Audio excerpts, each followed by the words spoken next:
اب یہ سوال پیدا ہوتا ہے کہ جس طریقے سے کرونا کے کیسز میں اضافہ ہو رہا ہے اس کا ہماری کیپٹل مارکیٹ کے اوپر، سٹاک مارکیٹ کے اوپر کیا اثر ہوتا ہوا دیکھیں گے آپ؟ کیونکہ کچھ جگہ پر تو جس طرح تھوڑی دیر پہلے ڈاکٹر صاحب فرما رہے تھے کہ کچھ جگہ پر جہاں پیک ہو چکی ہے یا کرو فلیٹن ہو گیا ہے وہاں پہ تو مارکیٹ بہتری کی طرف جا رہی ہے، لیکن پاکستان کے اندر نہ تو ہم ابھی پیک کی طرف پہنچے ہیں اور نہ فلیٹننگ آف دا کرو ہوا ہے. تو آپ at this point in time اور with the increase of corona cases capital markets کو کدھر دیکھتے ہیں؟ دیکھیں کیپٹل مارکیٹ ہماری جو ہے نا اس وقت دنیا کی سستی ترین مارکیٹ ہے، لیکن جب ہم دنیا کی سستی ترین مارکیٹ کہتے ہیں تو وہ کسی وجہ کی وجہ سے سستی ترین ہے. ہمارے ملک میں جو ہے انسرٹینٹی بہت ہے، پالیسی انکنسسٹنسی بہت ہے. پھر اب آپ یہ دیکھ لیں کہ کرونا جیسے جیسے بڑھ رہا ہے تو اب ہمیں نئے نئے خطابات سے نوازا جا رہا ہے کہ جی بحر الکاہل کی چوتھی خطرناک اکانومی ہے جس میں کرونا وائرس پھیل رہا ہے. جس طریقے سے کبھی ہم آئی ایم ایف پروگرام ہے، ہمارے سرکولر ڈیٹ ہے، تو ہمارے جو ایشوز ہیں اس کی وجہ سے ہم سستے ہیں. اور یہ آج سے ہم سستے نہیں، شروع سے سستے ہیں. پاکستان کی کیپٹل مارکیٹ کا جو سب سے بڑا ایشو ہے وہ تھا انٹرسٹ ریٹس. وہ انٹرسٹ ریٹس کافی نیچے آ گئے ہیں، اس کی وجہ سے جو ہے ہم نے دیکھا تھا کہ مارکیٹ میں تھوڑا سا استحکام آیا تھا. اب آنے والے دنوں میں یہ آئی ایم ایف پروگرام جو ہے امید کی جا رہی ہے کہ آج یا کل میں جو ہے خبر آ جائے گی کہ سیکنڈ اور تھرڈ ریویو پاکستان کا اپروو ہو گیا ہے. کیونکہ ابھی پاکستان میں آئی ایم ایف کے کہنے پہ بجٹ میں کافی جو یہ تنخواہیں وغیرہ کی بات کر رہا ہوں یہ آئی ایم ایف کی بھی ڈیمانڈ ہے. رائٹ. تو ہاں، تو یہ اگر استحکام آ جاتا ہے تو اگر ہم دنیا میں دیکھیں، آج بھی اسٹیٹسٹکس آیا ہے کہ بلومبرگ میں کہ پوری دنیا کی اوسطاً 6% جی ڈی پی گری ہے کووڈ کی وجہ سے. صحیح. اور ہماری جو ہے جی ڈی پی 0.38% سے اس سال کا جو ہے ہدف نمبر آ رہا ہے. تو ہم اتنے برے طریقے سے امپیکٹ نہیں ہوئے کیونکہ ہماری اکانومی کلوز ہے. تو اگر ہم نے کسی طریقے سے اپنے بجٹ میں اکانومی کو مزید جو ہے بند ہونے سے بچا لیا تو میں سمجھتا ہوں ہماری کیپٹل مارکیٹ جو ہے اس میں ایک ڈیسنٹ ریکوری ہے اور 10-15% وہ بڑھ سکتی ہے. لیکن یہ سارا کا سارا ڈیپینڈ کرتا ہے کہ یہ کرونا کے حالات کیسے رہتے ہیں، یہ لاک ڈاؤن مزید کس طرف جاتا ہے، سختی کی طرف جاتا ہے یا نرم ہوتا ہے. یہ سارا آنے والے دنوں پہ کرونا پہ ڈیپینڈ کرتا ہے. پاکستان کو جو معاشی جیسے کہتے ہیں کہ جو پیکیجز ملنے تھے وہ آج G20 نے بھی پاکستان کا $1.8 بلین کا اپروو کر دیا لون. آئی ایم ایف نے بھی $1.4 بلین کا دیا تھا. اور کچھ ہمارے جو پارٹنرز ہیں جو آپ کہہ لیں کہ چائنا، سعودی عرب، انہوں نے بھی جو ہم نے قرضے ان کے دینے انہوں نے بھی کچھ ریلیز دیا. اب سارا کا سارا ہمارا جو ہے بنیادی طور پہ جو ہے ڈومیسٹک مقامی جیسے کہتے ہیں کہ وہ ہے کہ کس طریقے سے ہم چیزوں کو پورا کرتے ہیں. اور اس میں جو ہے ہمیں سیاست بھی جو ہے اس کو بھی تھوڑا سا کنٹرول کرنا ہوگا کہ سیاسی طور پہ بھی ہم غیر مستحکم رہتے ہیں. کبھی نیب شروع ہو جاتے ہیں، کبھی سپریم کورٹ آ جاتی ہے بیچ میں، کبھی جو ہے الگ الگ چیزیں ہوتی ہیں. یہ ساری چیزیں ایڈ اپ کر کے اکنامک امپیکٹ ہم لوگ میجر کر سکتے ہیں، اس کے بغیر نہیں کر سکتے. اچھا مزمل صاحب، انٹرسٹ ریٹ کی گراوٹ جو ہے وہ ڈالر کے اوپر کس طریقے سے امپیکٹ کرے گی؟ کیا ڈالر کی قیمتوں میں مزید اضافہ ہوگا پاکستانی روپے کے مقابل میں، یا پھر آپ سمجھتے ہیں کہ جتنا اضافہ ہونا تھا ہو گیا، now this would not go further? دیکھیں دو چیزیں ہیں. انٹرسٹ ریٹ جب ہمارے لو ہوتے ہیں تو پھر لوگ کوشش کرتے ہیں کہ روپے میں کم پیسہ رکھیں، سرمایہ ڈالر میں رکھیں. اور جب ہائی انٹرسٹ ریٹ ہوتا ہے تو وہ جو ہے ڈالر سے منتقل کر دیتے ہیں روپے میں. اب ہم 8% پہ آ گئے. اگر مزید گراوٹ ہوتی ہے تو پھر اس میں یہ ہے کہ لوگ جو ہے وہ ڈالر ہولڈنگ شروع کر دیں گے. تو یہ ساری چیزیں جو ہیں ایکسچینج ریٹ کو خراب کرتی ہے. لیکن بنیادی طور پہ جو ہمارا تجارتی خسارہ ہے اس کو دیکھنا اور جو ہم نے قرضے کی ادائیگی ہے اس کو بھی دیکھنا ہے. رائٹ. اچھا مزمل صاحب، آپ ایک عام انویسٹر کو کیا سجیسٹ کریں گے کہ at this point in time کون سا سیکٹر ہے جہاں اگر وہ انویسٹ کرے تو سب سے زیادہ ریٹرن آ سکتا ہے؟ لیکن یہ میں یوزلی ٹی وی میں اس طرح کی اسپیکولیٹ نہیں کرتا، چیزیں اوائڈ کرتا ہوں کیونکہ ایتھکس الاؤ نہیں کرتے. اوور آل میں ایک بات یہ کہہ سکتا ہوں کہ جو میکرو اکنامک جو اس وقت رسک ہے وہ فیوریبل ہے ایکوٹی کلاس کے لیے، کیونکہ انٹرسٹ ریٹس کافی لو ہیں. اب کوئی بینکوں میں پیسے رکھتا ہے تو اس کو 6% سے زیادہ نہیں مل رہا. تو وہ دیکھتے ہوئے جو ہے آنے والے دنوں میں جو ہے اسٹاک مارکیٹ میں ہم دیکھیں گے کہ ایک سرمایہ اچھا آئے گا. رائٹ. اچھا مزمل صاحب، آپ گورنمنٹ کو کیا سجیسٹ کریں گے؟ 2 دن بعد بجٹ ہے، آپ کی نظر میں گورنمنٹ کو کیا نہیں کرنا چاہیے اور کیا کرنا چاہیے؟ دیکھیں گورنمنٹ میں جو ہے نا، گورنمنٹ کی سب سے پہلی بات تو یہ کہ اس وقت پاکستان ہم جتنی بجٹ کو اہمیت دیتے ہیں اس سے زیادہ اہمیت ہمیں صوبائی بجٹ کو دینی پڑے گی.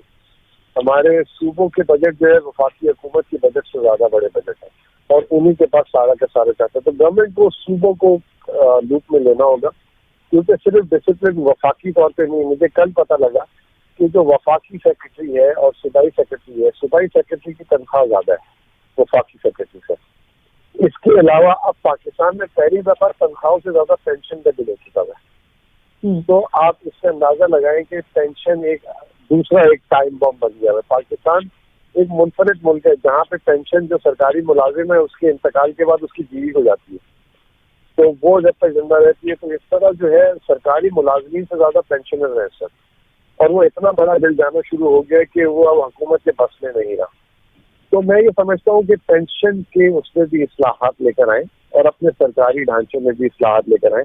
اور صوبوں کو ہم نے 18ویں ترمیم کے بعد امپاور تو کر دیا، لیکن انہوں نے کہیں پہ اپنے آپ کو ریسٹرکچر نہیں کیا، اپنے آپ کو ایفیشینٹ نہیں کیا، بلکہ گوسٹ امپلائیز اور 10,000 چیزیں. تو ہم ہمیشہ کہتے ہیں وفاقی حکومت، یہ صوبائی حکومت، اور پھر اس کے بعد یہ جو اسٹیل مل کا بھی فیصلہ کیے، اس طرح کے اور فیصلے لینے ہوں گے. اور جتنی بھی حکومت کی نقصان والی جو کارخانے ہیں ان کے نقصانات کو جو ہے ختم کرنا ہوگا. رائٹ، صحیح. اچھا ڈاکٹر صاحب، at this point in time interest rate بھی بہت زیادہ امپورٹنٹ ہیں. کنسیڈرنگ دا انٹرسٹ ریٹس، آپ ان کو کدھر جاتے ہوئے دیکھتے ہیں؟ Do you see a downfall in them اور ڈو یو سی کہ یہ اپورڈ ٹریجیکٹری کی طرف جائیں گے؟ انٹرسٹ ریٹس میرا اپنا خیال ہے، جس طرح پہلے میں نے بات کی کہ انفلیشن فردر کم ہوگی، اور انٹرسٹ ریٹ میں روم ہے کہ 1% انٹرسٹ ریٹ اگلے 3-4 مہینے میں کم ہو سکتا ہے فردر کی بھی گنجائش ہو، مگر ابھی کہنا مشکل ہے. مگر 1% تو ہمیں اگلے 3-4 مہینے میں لگ رہا ہے کہ انٹرسٹ ریٹ فردر کم ہوگا. اب جب انٹرسٹ ریٹ کم ہوتا ہے آلریڈی تقریباً 13% سے اب تقریباً آ گیا ہے 8% پہ، اور فردر اگر یہ 7% پہ چلے جاتا ہے تو بینکوں سے اور نیشنل سیونگ اسکیم سے اور منی مارکیٹ فنڈ سے جو ریٹرن ملتا ہے انویسٹر کو وہ کافی کم ہو گیا اور فردر کم ہونے کا چانس ہے. جب ایسی سچویشن آتی ہے تو پھر کچھ لوگ اسٹاک مارکیٹ کی طرف جاتے ہیں. وہ یہ کہتے ہیں کہ بھئی مجھے بہت کم ریٹرن مل رہا ہے میرے بینک سے نیشنل سیونگ اسکیم میں، اور کچھ پیسہ پھر اسٹاک مارکیٹ کی طرف جاتا ہے. تو ہم یہ بھی ایکسپیکٹ کر رہے ہیں کہ لیکوڈیٹی کافی ہے مارکیٹ میں، اور جو ہی کوئی پازیٹیو سچویشن آتی ہے وائرس کی تو لوگ اسٹاک مارکیٹ میں کافی پیسہ انویسٹ کریں گے. رائٹ. اچھا، اسٹاک مارکیٹ کے اندر ایک اور پیسہ جو رکنے کی ایکسپیکٹیشن ہے ڈاکٹر صاحب، وہ ریئل اسٹیٹ کی ایمنیسٹی کی وجہ سے ہے کہ لوگ سمجھ رہے ہیں کہ بہت سارا پیسہ ریئل اسٹیٹ کے اندر پارک ہو جائے گا. پاکستان کے اندر ویسے بھی ایک امپریشن ہے کہ ریئل اسٹیٹ ایک سیف سیکٹر ہے انویسٹمنٹ کے لیے. آپ اس وجہ سے، ایمنیسٹی اسکیم کی وجہ سے بھی اور ریئل اسٹیٹ کے اندر انویسٹمنٹ کی وجہ سے بھی اسٹاک مارکیٹ کے اوپر کیا امپیکٹ دیکھ رہے ہیں؟ دیکھیں، ریئل اسٹیٹ کی اپنی ایک ضرورت بھی ہے، اور میرا خیال ہے جو پرائم منسٹر کا انسینٹیو پیکج آیا ہے وہ بہت اچھا ہے، کیونکہ ہاؤسنگ کا پاکستان میں بہت شارٹ فال ہے. ہیونگ سیڈ دیٹ، ابھی جو ریئل اسٹیٹ میں بھی ڈاکومنٹیشن پہلے سے بہت زیادہ بڑھ گئی ہوئی ہے، اور جو پرائسز ہیں، رجسٹرڈ پرائسز ہیں، وہ بھی کافی بڑھ گئی ہیں. تو اس لیے اور پھر کیپٹل گین ٹیکس وغیرہ بھی ہے، تو اس لیے ریئل اسٹیٹ آج اتنا اٹریکٹیو نہیں رہا جتنا کہ آج سے 2-3 سال پہلے تھا، جو میں نے بھی باتیں کی اس کی وجہ سے. تو اس لیے میں نہیں سمجھتا کہ وہ پیسہ جو اسٹاک مارکیٹ میں آنا ہے وہ ریئل اسٹیٹ میں جائے گا. ریئل اسٹیٹ میں بھی پیسہ جائے گا اور اسٹاک مارکیٹ میں بھی آئے گا. اور اگر پچھلے کچھ سالوں کا پرفارمنس دیکھیں تو ایکچولی اسٹاک مارکیٹ اور ریئل اسٹیٹ کی پرفارمنس تقریباً برابر ہی. اگر آپ پچھلے 9-10 سال کی پرفارمنس دیکھیں تو جتنا انویسٹرز نے ریئل اسٹیٹ سے کمایا ہے اتنا ہی اسٹاک مارکیٹ سے بھی تقریباً کمایا ہے. رائٹ. اچھا، فکسڈ انکم پروڈکٹس ڈاکٹر صاحب کدھر کھڑے ہوں گے؟ فکس انکم میں ریٹرن کم ہو گیا ہے. جو ماہانہ آمدن فنڈز بھی تھے وہ جو تقریباً 12-13% کا ریٹرن دے رہے تھے, اب وہ تقریباً 7-8% کا ریٹرن دے رہے ہیں. اگر آگے انٹرسٹ ریٹ اور گر گئے تو شاید وہ 1-8% اور کم کر دیں. تو اوبیسلی فکسڈ انکم چاہے وہ نیشنل سیونگ اسکیمس ہوں, بینکس ہوں یا انکم فنڈز ہوں, وہاں پہ ریٹرن تو انویسٹر کا کافی سبسٹینشلی کم ہو گیا, 5-6% سے کم ہو گیا. تو اوبیسلی وہ اس کا ایک انویسٹر کا کنسرن ہے, اور اسی لیے اس میں سے کچھ پیسہ جو ہے وہ ہو سکتا ہے کہ اسٹاک مارکیٹ میں آ جائے, کچھ ریئل اسٹیٹ میں چلا جائے, کچھ کاروبار میں چلا جائے. یہ ایک ہسٹری ہے پاکستان کی اور دنیا کی بھی کہ جب انٹرسٹ ریٹ کم ہوتے ہیں تو لوگ پھر جو تھوڑے جن کو ہم گروتھ ایونیوز کہتے ہیں, ریئل اسٹیٹ اور اسٹاک مارکیٹ, اس کی طرف زیادہ موو ہو جاتے ہیں. رائٹ. ڈاکٹر صاحب, بیفور دا بجٹ کمز 2 دن ہیں, آپ گورنمنٹ کو کیا ایڈوائز دیں گے کہ ایسی کیا چیز کریں کہ جو کہ اکانومی کو بوسٹ کرنے میں مددگار ثابت ہو سکے؟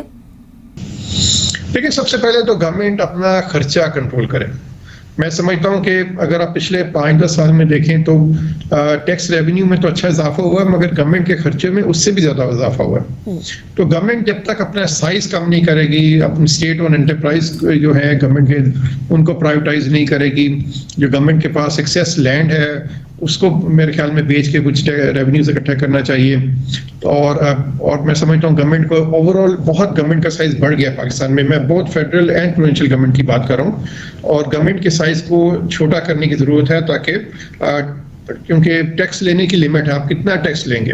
اور میرا خیال ہے کہ پاکستان ایک ڈیولپنگ کنٹری ہے, اور اگر اس سے زیادہ ٹیکس لگائے گے تو اس سے پھر اکانومی بالکل سلو ڈاؤن ہو جائے گی, نئی انویسٹمنٹس نہیں آئیں گی. تو اس لیے گورنمنٹ کو یہی ایڈوائس ہے کہ ایک ایسا کمیٹی بنائیں جس کا کام ہو کہ وہ ہر ادارے میں جا کے دیکھے کہاں پہ گورنمنٹ اپنے خرچے کم کر سکتی ہے. Government should get out of the business of running businesses. Government کا کام نہیں ہے to run railways and steel mill and airlines and so on. Government کو فوکس کرنا چاہیے گورننس پہ, اور ایک عام آدمی کی زندگی بہتر کرنا, تعلیم, صحت, صاف پانی, ان چیزوں میں فوکس کرنا چاہیے. بزنسز نہیں رن کرنا چاہیے. وہاں پہ گورنمنٹ کو ہنڈریڈز آف بلینس کا لاس ہو رہا ہے, جو کہ میرے خیال میں بہتر یوز ہو جاتا اگر گورنمنٹ یہ پرائیویٹائز کر دیتی اور یہ پیسہ تعلیم اور صحت اور صاف پانی وغیرہ پر خرچ ہوتا. رائٹ.